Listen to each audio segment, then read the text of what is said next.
Don't forget to go down in the description below to check out all the discounts and reductions and special offers available for different softwares. Thank you. In this tutorial, I'm going to show you how to change saturation and vibrancy in DXO Photolab. So you have to go to the color tab, not the luminosity, but the color tab.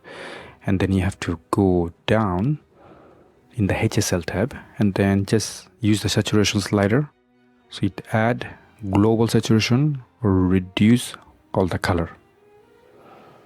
Vibrancy, on the other hand, is a different thing. I'm going to go a bit forward.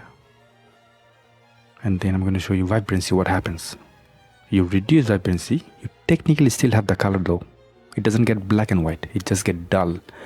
Or you raise the intensity, so it's not exactly same as the saturation. Saturation also impact, add more saturation to each color, where the vibrancy, let's say, is the smaller brother of the saturation, which is technically not as intense as saturation. So I recommend you highly to add vibrancy instead of saturation in order to, add saturation. Now, if you want to add locally the saturation, for instance, you take the dropper and then you want to add saturation to only on the red area.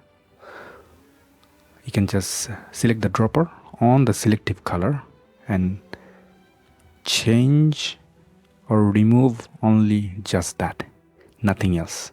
What happens, you are protecting the rest of the color while impacting the selective color.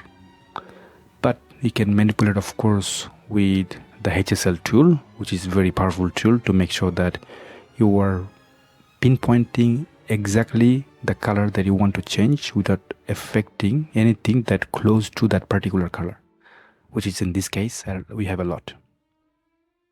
If this video is very helpful to you until this point, then I highly appreciate your help.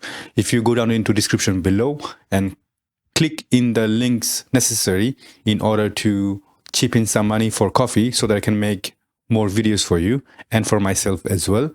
And thank you for watching this video.